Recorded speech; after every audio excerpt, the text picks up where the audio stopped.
Olá, eu sou Jaconias, sou mestre em educação pela Universidade Federal do Espírito Santo, sou graduado em pedagogia e psicologia e atualmente eu trabalho no IFES, né, no NAPNE, que é um núcleo de apoio às pessoas com necessidades específicas, né? Então eu faço atendimento, né? Estou compondo aí com esses estudantes aí da educação especial.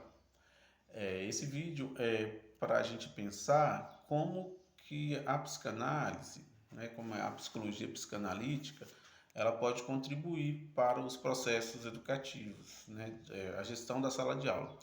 Eu, desde 98 que eu estou na educação, trabalhei muito tempo em Vitória, na capital, no morro, né, do Romão, trabalhando aí com os alunos, e desde essa época eu pensava como que a psicologia podia contribuir, para além daquelas fases do desenvolvimento psicossexual, que a gente estuda muito no magistério, amparado aí na teoria freudiana.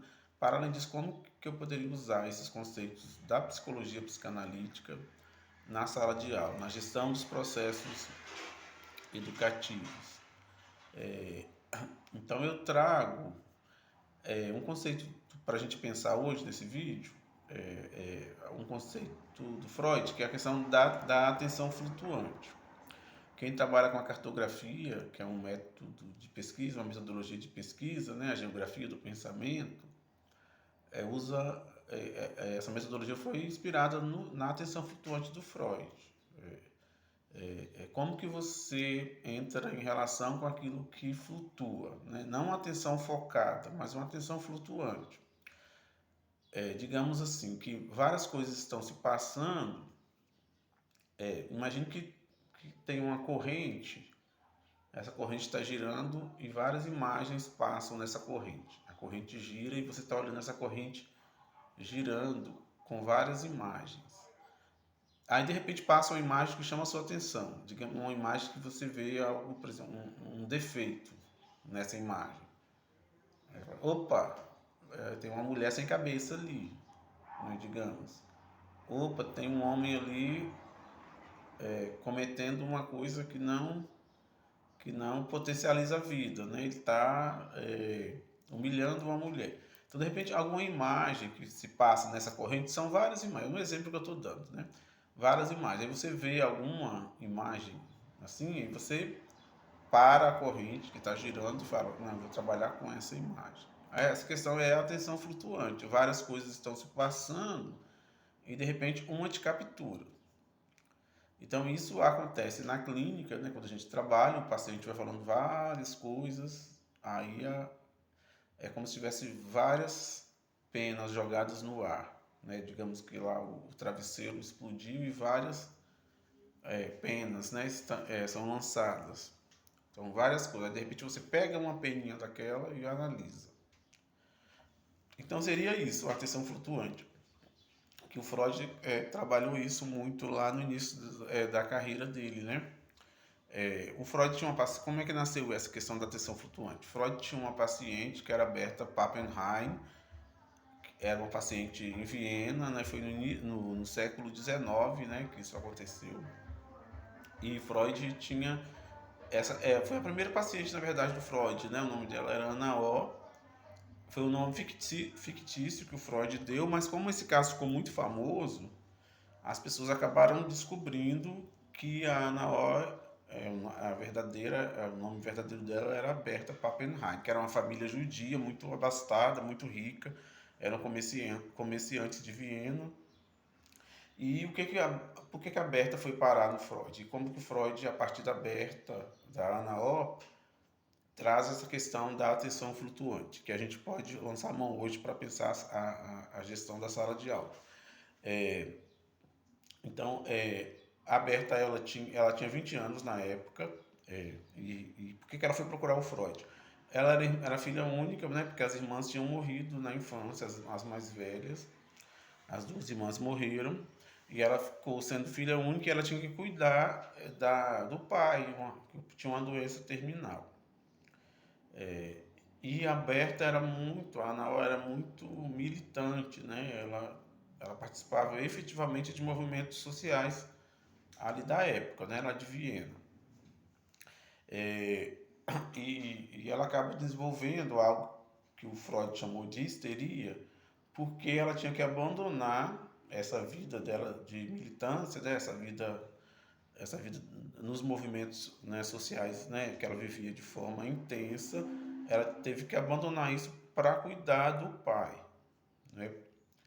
E isso, então, por conta disso, ela desenvolveu algo que o Freud chamou de histeria.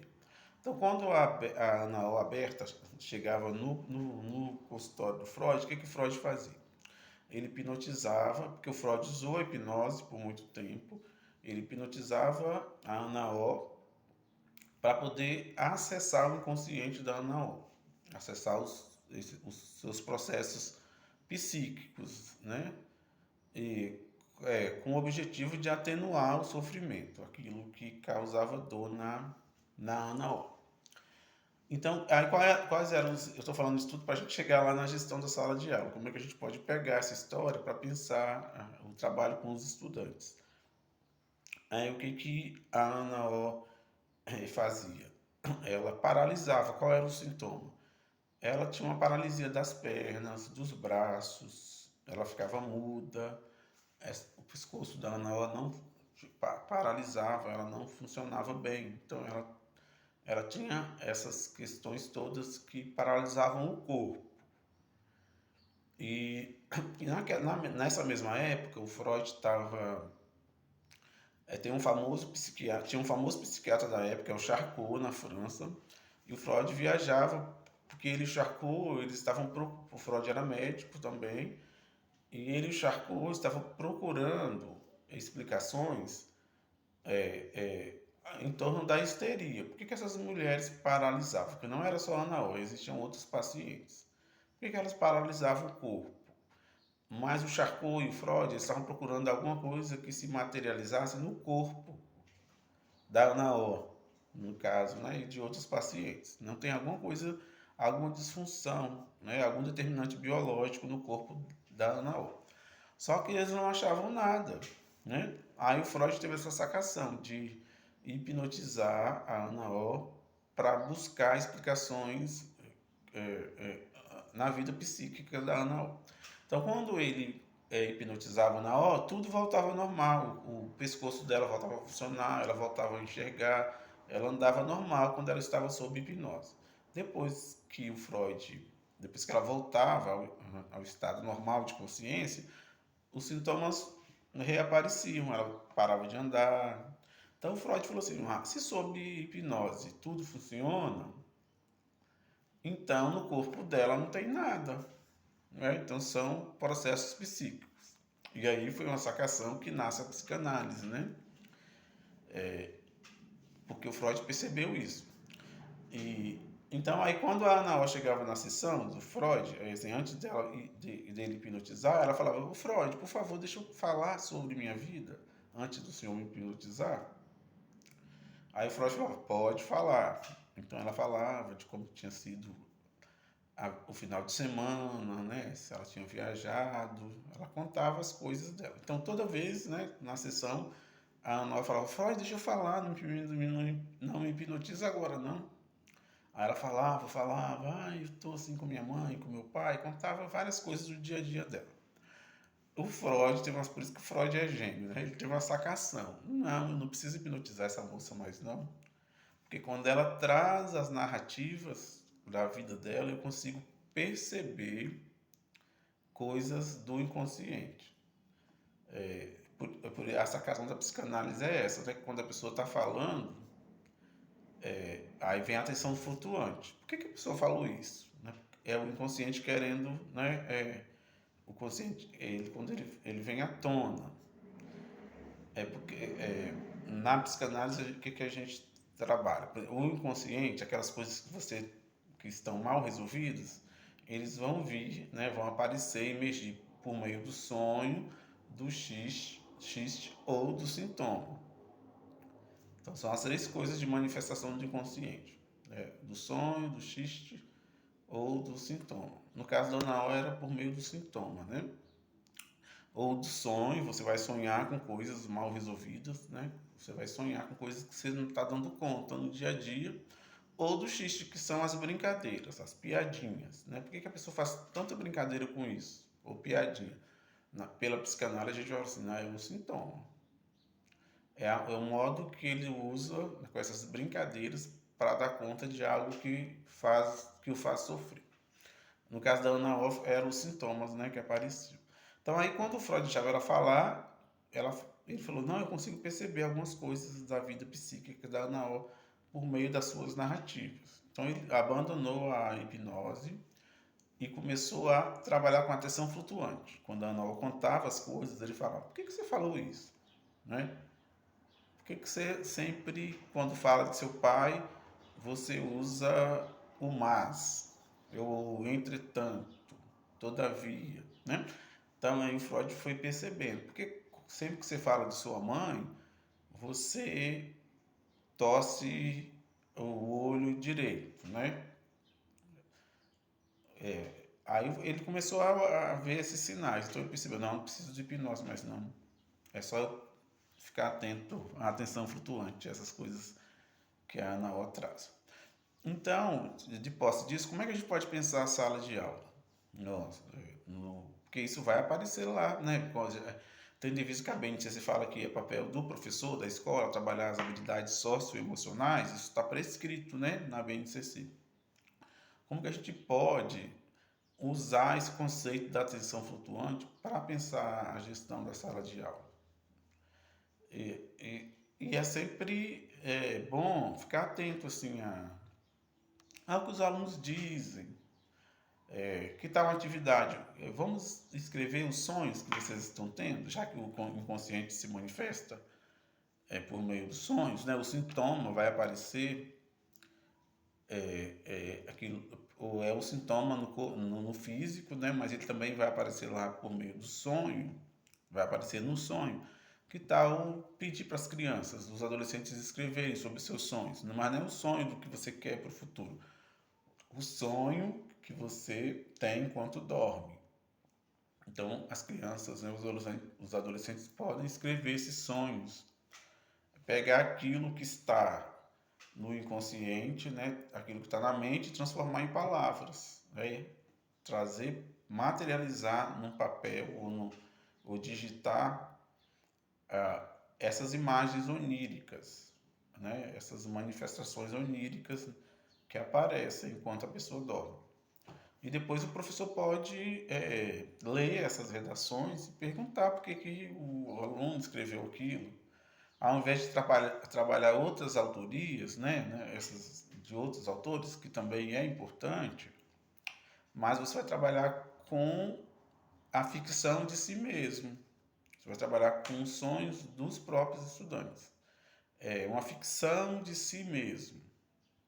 Aí é bem interessante.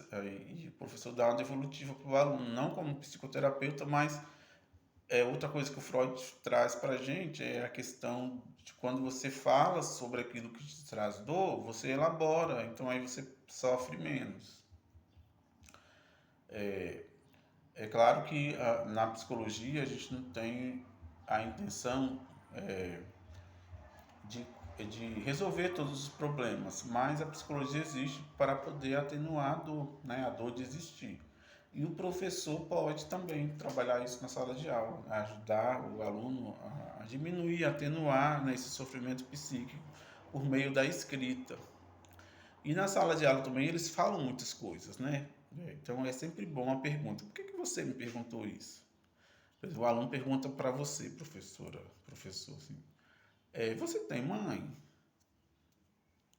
Nenhuma pergunta é neutra pela psicanálise. Por que você está perguntando, né? Então, pergunta para o aluno, por que você está querendo saber se eu tenho mãe? Né? Então, professor, você gosta muito de rosa, né? Como assim? Por que você está me fazendo essa pergunta? Você sempre vem com alguma coisa rosa, ou é o brinco. Então, quando você puxa isso, você permite que o aluno fale. De repente ele quer falar da mãe, né, que faleceu, que gostava de usar roupa rosa. Não sei. Isso que é atenção flutuante. Ela vai aparecer na sala de aula. Então, mais do que resolver o problema, porque não é papel do professor querer resolver, mais do que isso, O exercício da empatia é você ter a habilidade de fazer perguntas, de não querer responder e nem resolver, porque não é atribuição do professor, mas a capacidade de fazer perguntas, né? Ou do que de querer dar respostas. Por exemplo, você é, algum alguém vai falar para você assim: "Ah, eu tenho dois filhos, a Roberta e o Ricardo". Aí você vai reclamar, e a pessoa está reclamando para você da Roberta, que a Roberta está muito ruim na escola, que todo dia você é chamado lá por causa da Roberta. Aí a pessoa está te contando essa história. Aí você fala assim: "Ah, pelo menos o Ricardo é excelente, né?". Então esse pelo menos ele não ajuda nada a pessoa. É porque a pessoa está querendo falar da Roberta. Aí você fala: "Ah, pelo menos o Ricardo é top, né? Vai fazer medicina, né? Tem boas notas". Isso não ajudou a pessoa.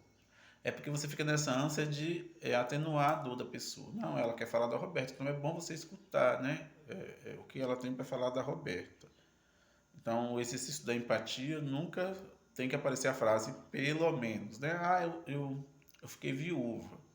Aí você fala para a pessoa: "Ah, pelo menos você é novona, né? Vai conseguir outro marido". Mas pelo menos não ajuda a pessoa, porque ela está querendo falar do luto. Então, na sala de aula, nesse exercício da empatia, a psicanálise pode nos ajudar bastante, de pensar em mais, mais do que ficar querendo dar respostas, de fazer perguntas, e de trazer essa questão da escrita também. Eu acho que é bem interessante, né, para que o aluno pense sobre aquilo que traz dor e o professor abrir espaço, né, para poder atenuar, né, esse sofrimento psíquico. É isso, depois vou trazer outros vídeos para a gente pensar como que a psicologia psicanalítica pode nos ajudar aí na gestão da sala de aula. Beijos!